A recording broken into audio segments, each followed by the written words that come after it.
Welcome to my YouTube channel Chemistry Learning. I am your teacher Gitanjali Bhatt. So today we will study the next topic of the chapter electrochemistry. In the last video we have studied about electrolysis and about the conduction. आज हम लोग को पढ़ना है variation of conductance, specific conductance, equivalent conductance and molar conductance with dilution. तो हम ये देखते हैं चाहे इलेक्ट्रोलाइट हमारा वीक है चाहे स्ट्रॉन्ग है, कंडक्टेंस, इक्विवेलेंट कंडक्टेंस और मोलर कंडक्टेंस इंक्रीज होती है डाइल्यूशन के साथ, जबकि स्पेसिफिक कंडक्टेंस डिक्रीज होती है डाइल्यूशन के साथ। So what is the reason for this? सबसे पहले हम देखते हैं कि जब हम किसी सोल्यूशन में को डाइल्यूट करते हैं तो क्या होता है, नंबर ऑफ आयंस बढ़ जाते हैं, और अगर नंबर ऑफ आयंस बढ़ जाएंगे तो कंडक्टेंस भी बढ़ जाएगा। तो हमारे डाइल्यूशन पे ज़्यादा आयन प्रोड्यूस होने की वजह से कंडक्टेंस भी उस सॉल्यूशन की बढ़ जाएगी। वहीं पर अगर हम बात करें स्पेसिफिक कंडक्टिविटी की, तो स्पेसिफिक कंडक्टिविटी को हम डिफाइन करते the conductance of 1 centimetre cube.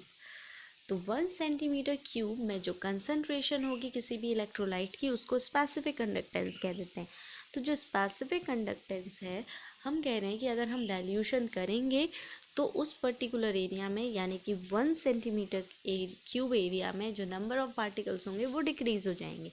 सो इसीलिए यहाँ पर स्पेसिफिक कंडक्टिविटी किसी भी इलेक्ट्रोलाइट की कम हो जाती है डाइल्यूशन के साथ, क्योंकि number of current carrying particles या आयंस प्रेजेंट पर सेंटीमीटर क्यूब वो कम हो जाते हैं और इस वजह से कंडक्टिविटी भी कम हो जाती है। In case of lambda equivalent और लैम्डा एम, तो हमें पता है that lambda M is equals to kappa into we.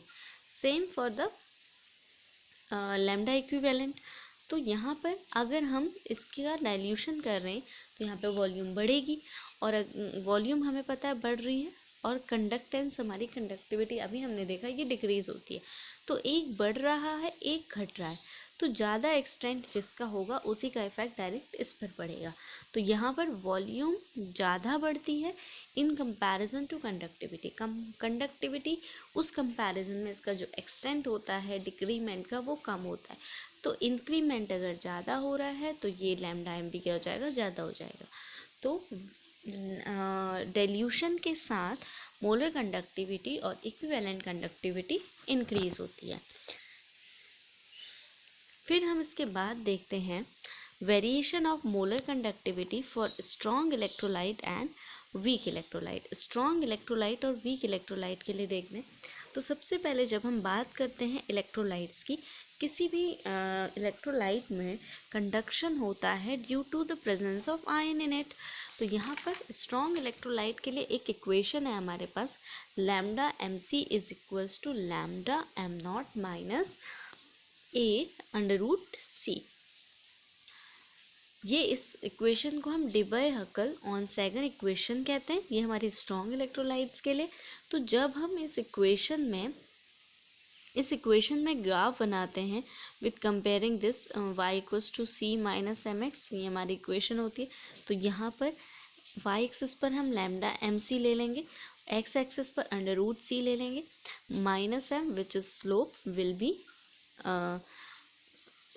B C plus M X होता है। तो m is equals to minus A हो जाएगा, स्लोप हमारा माइनस ए हो गया, इंटरसेप्ट लैम्डा एम नॉट हो जाएगा। ठीक है, तो ये हमारी वैल्यूज़ आ गई। तो जब हम इसमें ग्राफ खींचते हैं, ठीक है, तो यहाँ पे जो हमारा ए है वो हमको क्या दिखाता है, ए कांस्टेंट है, लैम्डा एम नॉट है, molar conductivity at infinite dilution या लिमिटिंग मोलर कंडक्टिविटी भी कहते हैं इसको। मतलब कि अगर हमें पता है जब हम किसी स्ट्रॉन्ग इलेक्ट्रोलाइट में डाइल्यूशन करते हैं तो कंडक्टिविटी इंक्रीज होती है और होती रहती है, लेकिन एक टाइम ऐसा आता है कि डाइल्यूशन के बाद कंडक्टिविटी नहीं बढ़ेगी। तो उस टाइम पे जो हमने डाइल्यूशन किया दैट इज़, उस टाइम पे डाइल्यूशन करने पे जो हमें कंडक्टिविटी मिल गई that is limiting molar conductivity, या इसको हम कहते हैं molar conductivity at infinite dilution. तो यहाँ पर हमें पता है स्ट्रॉन्ग इलेक्ट्रोलाइट ऑलरेडी डिसोशिएट होता है स्ट्रॉन्ग मोर एक्सटेंट में, तो यहाँ पर ऐसा क्या होता है जिसकी वजह से इसकी कंडक्टिविटी बढ़ रही है? इसका रीज़न ये होता है कि जो आयंस है इनके बीच में इंटर आयनिक अट्रैक्शन होता है, और इंटर आयनिक अट्रैक्शन होने की वजह से मॉलिक्यूल्स का मूवमेंट डिक्रीज हो जाता है।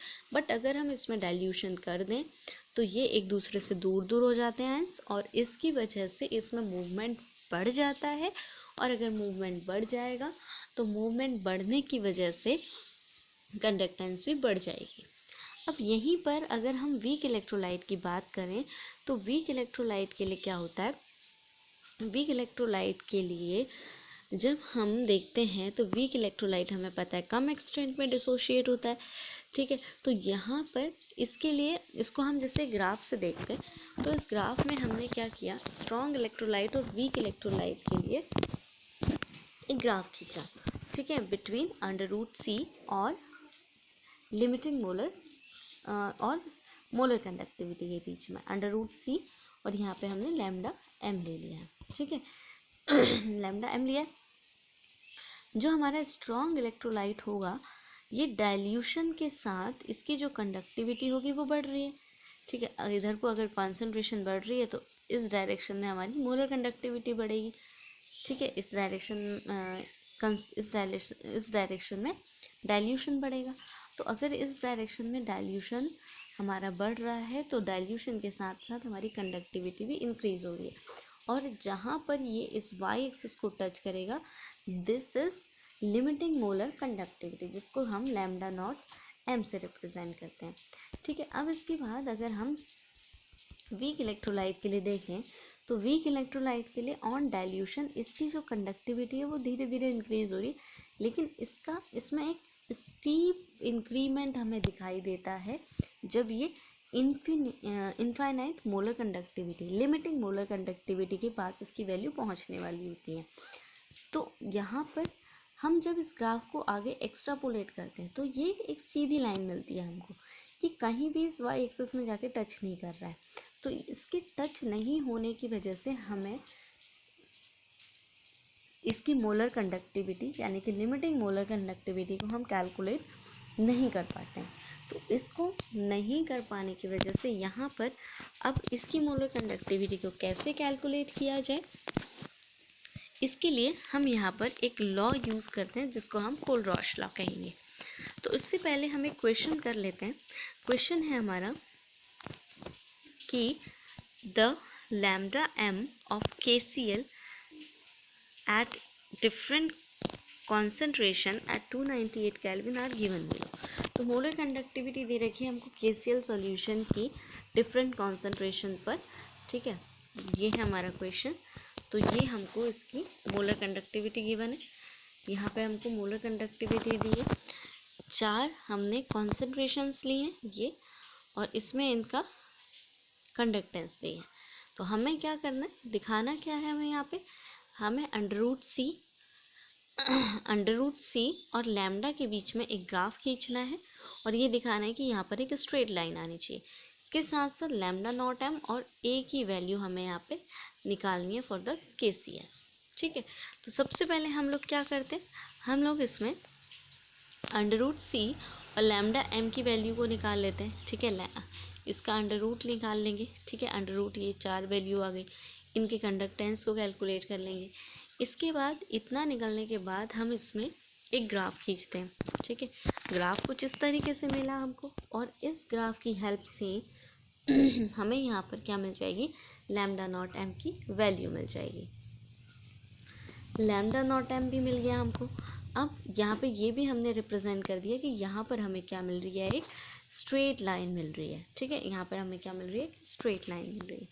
फिर इसके बाद अब हमें दूसरा क्या निकालना है, दूसरा हमें इसमें a निकालना है, कांस्टेंट निकालना है। तो हमने डिबाई-हकल ऑन सेगर इक्वेशन के बेसिस पे हमारी जो इक्वेशन है which is lambda m c is equal to lambda m naught minus a √c, ठीक है। तो यहाँ पर y is equal to c minus c plus M X. तो m इज इक्वल टू हो जाएगा हमारा m यानी कि slope is equal to minus a, या a equal to minus m हो जाएगा।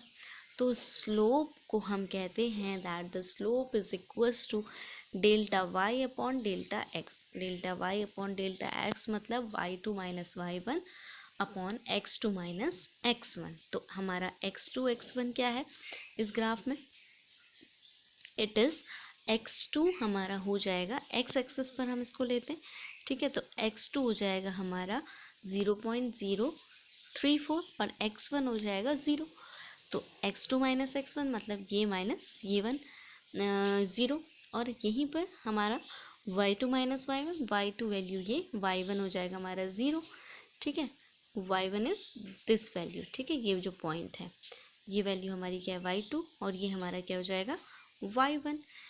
इसके बाद यहाँ से y2 y1 मिल गया और यहाँ से हम स्लोप की वैल्यू को कैलकुलेट कर लेंगे। So this is how we have to do this question. अब हम इसके बाद नेक्स्ट आते हैं कोलरॉश लॉ।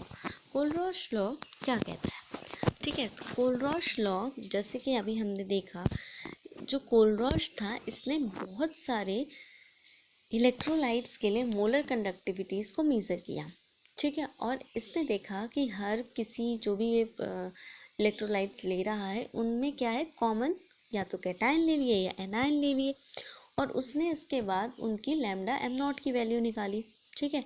तो इसको निकालने के बाद इसने कुछ ऑब्जर्वेशंस देखी, वो कुछ इस तरीके से थी। जैसे कि सबसे पहले हम ले लेते हैं कॉमन एनायन के लिए। तो कॉमन एनायन के लिए देखो, जैसे हमने KCl और NaCl लिया, इसकी मोलर कंडक्टिविटी और इसके बीच का डिफरेंस निकाला। सेम Br नेगेटिव कॉमन लिया है, मोलर कंडक्टिविटी इसके बीच का डिफरेंस, फिर अगेन डिफरेंस। तो हम ये देख रहे हैं कि जब हम कॉमन आयंस ले रहे हैं, कॉमन एनायंस ले रहे हैं, तो डिफरेंस हमेशा सेम आता है, ठीक है। सिमिलरली अगर हम यहीं पर ये ले लें फॉर द कॉमन कैटायन, तो कॉमन कैटायन के केस में भी क्या हो रहा है देखो, जैसे K हमने यहाँ पे कॉमन लिया, BrCl डिफरेंस ले लिया, BrCl डिफरेंट, BrCl डिफरेंट, तो यहाँ पर जो डिफरेंस मिल रहा है हमको इट इज़ ऑलवेज इक्वल, ठीक है। ये हमें दिखा इस टेबल की हेल्प से। तो इस ऑब्जर्वेशन के बेसिस पर कोलरॉश ने ये कहा कि जो हर एक आयन होता है वो एक डेफिनेट कंट्रीब्यूशन देता है to the molar total molar conductivity, ठीक है। कोलरॉश ने कहा कि जो हर कोई आयन है एक डेफिनेट कंट्रीब्यूशन देता है टोटल मोलर कंडक्टिविटी में, ठीक है, of an electrolyte at infinite dilution irrespective of the nature of the other ion of the electrolyte। यानी कि इससे कोई फ़र्क नहीं पड़ता कि दूसरा आयन क्या है क्या नहीं है, ठीक है। सिर्फ ये है कि हर कोई आयन अपना कंट्रीब्यूशन देगा, ठीक है। तो हर किसी इंडिविजुअल आयन के लिए जो कंट्रीब्यूशन है towards the total molar conductivity of the electrolyte, इसको मोलर आयनिक कंडक्टिविटी कहते हैं। किसी इंडिविजुअल आयन के लिए जो कंट्रीब्यूशन होता है टोटल मोलर कंडक्टिविटी के लिए, उसको हम उसकी मोलर आयनिक कंडक्टिविटी कह देते हैं, ठीक है। इन स्टडीज़ के बेसिस पर कोलरॉश ने एक लॉ दिया जिसको कोलरॉश लॉ कहते हैं। इसका स्टेटमेंट क्या है, इसका स्टेटमेंट ये है कि the limiting molar conductivity of an electrolyte, जो लिमिटिंग मोलर कंडक्टिविटी है किसी इलेक्ट्रोलाइट की, is the sum of the limiting ion conductivities. वो सम होती है limiting ion conductivities of cation and anion each multiplied with the number of ions present in one formula unit of the electrolyte।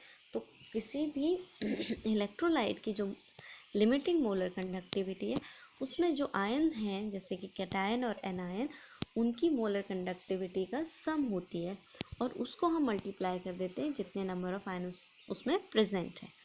जैसे यहाँ पर अगर हमने लिया, suppose हमारे पास कोई आयन है, इलेक्ट्रोलाइट है AXBY, तो यहाँ पर हमारे पास, इसके लिए हमें मोलर कंडक्टिविटी निकाल रहे, लिमिटिंग मोलर कंडक्टिविटी निकाल रहे, तो it will be equals to x, जो कि A के मोल्स है, x lambda nought positive, y lambda nought positive, इन दोनों का सम।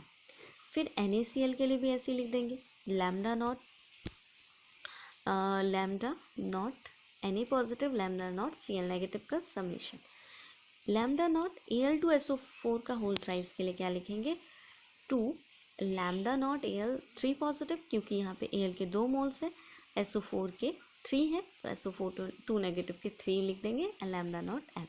सो this will be the molar conductivity for this electrolyte. वहीं पर अगर हमें इक्विवेलेंट कंडक्टिविटी निकालनी है तो equivalent conductivity is equals to conductivity of cation plus conductivity of anion. ठीक है, ये हो जाएगा हमारा। इसके बाद कोलरॉश की applications. Actually the Kohlrausch law is very important और इसके न्यूमेरिकल्स, इसके एप्लीकेशन उससे भी ज़्यादा इम्पोर्टेंट है। तो यहाँ पर सबसे पहली एप्लीकेशन की बात करते हैं, calculation of molar conductivity at infinite dilution for weak electrolyte, जिसके लिए हम अनेबल थे to calculate the molar conductivity of weak electrolyte. तो इसकी कंडक्टिविटी को हम देख लेते हैं। तो इसकी कंडक्टिविटी, जैसे कि हमने यहाँ पर एक एग्जाम्पल ले लिया फॉर CH3COH एसिटिक एसिड के लिए, तो एसिटिक एसिड के लिए हम क्या लिख सकते हैं, according to Kohlrausch law, lambda not CH3CO negative plus lambda not H positive. ठीक है, अब इसको हम कैलकुलेट कैसे करें, ये हमारा वीक इलेक्ट्रोलाइट है, इस इलेक्ट्रोलाइट की मोलर कंडक्टिविटी को हम कैलकुलेट करेंगे by the molar conductivities of strong electrolytes. तो यहाँ पर अगर हमने 3 इलेक्ट्रोलाइट लिए, KCl, CH3COK और HCl, तो इनकी मोलर कंडक्टिविटीज़ को इस तरीके से लिखेंगे। ठीक है, कि इस तरीके से डिसोशिएट होगा आयन। अब इसके बाद हमें इसको अरेंज करना है, अरेंज करके हमें CH3COH बनाना है। तो इसको किस तरीके से लिखा जा सकता है, इसको हम लिख सकते हैं यहाँ पर, जैसे हमारे पास है, हमें चाहिए lambda naught CH3CO negative, lambda naught H positive, ये चाहिए। तो हमारे पास जो 3 आयन थे, CH3COK, HCl और KCl, 3 आयन थे। तो यहाँ पर CH3COO नेगेटिव और प्लस K पॉजिटिव, ये हमारी वैल्यू नेगेटिव में है, तो इससे ये cancel. Lambda not H positive, as such lambda not Cl negative से Cl नेगेटिव कैंसिल, क्योंकि ये भी क्या हो जाएगी, नेगेटिव में। तो फाइनली बचेगा क्या, lambda naught CH3COH is equals to lambda not CH3CO negative plus lambda not H positive. यहाँ हम ओवरऑल इसको क्या कह सकते हैं कि लैम्डा नॉट CH3COH निकालना है, तो CH3CO की value plus this value minus this value. So this is how we can calculate the lambda naught for the CH3COH ion. इसी तरीके का एक क्वेश्चन है यहाँ पर दिया हुआ, if the molar conductivities at infinite dilution of NaCl, HCl, CH3CONa, ये given है इनकी molar conductivities, तो what will be that of acetic acid, तो क्या होगी एसिटिक एसिड की मोलर कंडक्टिविटी क्या होगी। सेम इसी तरीके से इसके लिए फॉर्मूला बन जाएगा हमारा, यहाँ पे KCl लिया था, हम यहाँ NaCl ले रहे हैं, CH3COH CH3COK लिया था, यहाँ पे CH3CONa ले रहे हैं, तो यहाँ पे क्या हो जाएगा, इसकी मोलर कंडक्टिविटी CH3CONa की मोलर कंडक्टिविटी प्लस HCl की मोलर कंडक्टिविटी माइनस NaCl की मोलर कंडक्टिविटी, तो this plus this minus this value, so this will be the molar conductivity of CH3COH। ठीक है, एसिटिक एसिड की मोलर कंडक्टिविटी आ जाएगी हमारी। नेक्स्ट क्वेश्चन है, calculate lambda naught M for CaCl2 MgSO4 from the following data.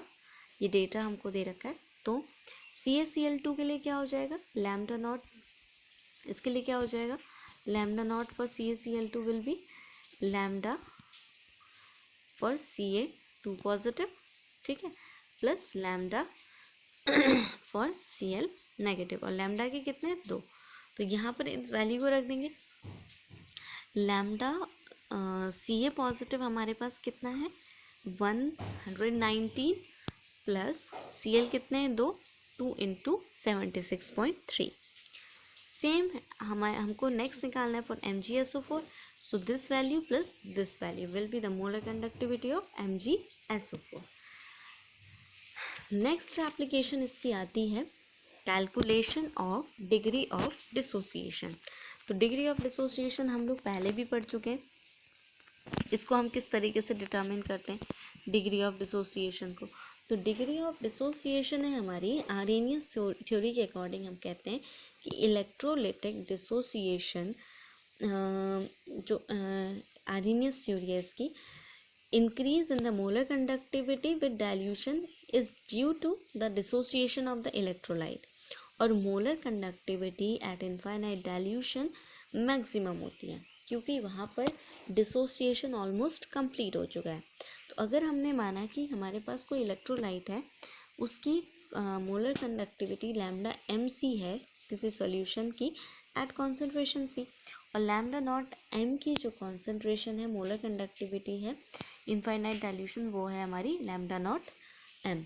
तो यहाँ पर डिग्री ऑफ डिसोसिएशन हमारा होगा lambda M C upon lambda naught M. ठीक है, so this is the ratio which defines the degree of dissociation. Next application हमारी आ जाती है calculation of dissociation constant of weak electrolyte. Dissociation constant is के ए। तो के ए या के सी भी इसको कह सकते हैं। तो के सी ये पीछे भी हम लोग देख चुके हैं कि डिग्री ऑफ डिसोसिएशन और डिसोसिएशन कांस्टेंट को किस तरीके से कैलकुलेट किया जाता है। तो ये हमारा वैल्यू आ जाएगी, this is C alpha square upon 1 minus alpha. ठीक है, so this is the dissociation constant. अब यहाँ पर एक क्वेश्चन कर लेते हैं हम इससे रिलेटेड। पीछे हम इससे रिलेटेड क्वेश्चंस कर चुके हैं डिग्री ऑफ डिसोसिएशन से, यहाँ भी कर लेते हैं। यहाँ पे हमको क्या दिया है, हमको दिया है कि जो कंडक्टिविटी है एसिटिक एसिड की वो है 4.95 इंटू 10⁻⁻5 साइमन सेंटीमीटर इनवर्स, और इसकी जो मोलारिटी है इट इज़ 0.001028 एम। ये इसकी मोलारिटी हमको गिवन है। तो हमें इसमें निकालना क्या है, इसका डिसोसिएशन कांस्टेंट। ठीक है, यानी कि हमें के ए या फिर के सी निकालना है। तो के ए के सी निकालना है तो उसके लिए पहले हमें क्या निकालना पड़ेगा, अल्फ़ा निकालना पड़ेगा। तो अल्फ़ा सी तो हमको गिवन है कि हमारा सी है, तो यहाँ पर हमको क्या चाहिए, हमको अल्फ़ा चाहिए। अल्फ़ा के लिए अभी हमने देखा था कि जो रिलेशन था it was lambda M upon lambda M naught, ये हमारा रिलेशन था। तो सबसे पहले हम यहाँ पे क्या निकालते हैं, लैम्डा एम निकालते हैं। तो लैम्डा हमें पता है, lambda M is equal to kappa into 1000 upon C. Kappa हमको गिवन है दिस वैल्यू, सी हमको गिवन है दिस, इसको निकाल लेंगे। इसके बाद अल्फ़ा निकाल लेंगे by putting the value. Lambda M हम यहाँ निकाल चुके हैं, लैम्डा नॉट एम हमको गिवन है, ये निकल गया। इसके बाद इक्वेशन रख के हम ये फॉर्मूला बना लेंगे, पीछे मैं आपको एक्सप्लेन कर चुकी हूँ किस तरीके से बनेगा ये। और इसको सारी सी हमें पता है, अल्फ़ा हमको गिवन है, इससे हमारा कप्पा निकल जाएगा। So that's all about today, students. This is all about the effect of dilution on the conductance, conductivity, molar conductivity, equivalent conductivity, and also we have discussed today the Kohlrausch law. So अगर आपको ये video समझ में आए हैं, ये concept समझ में आया है, तो आप मेरे चैनल को सब्सक्राइब करिए, इस वीडियो को लाइक करिए और बेल आइकन को दबा दीजिए, जिससे कि आपको कोई भी मैं अगर नई वीडियो बनाती हूँ तो आपको नोटिफिकेशन मिल जाए। Thank you. Stay at home. Stay healthy. Thank you so much.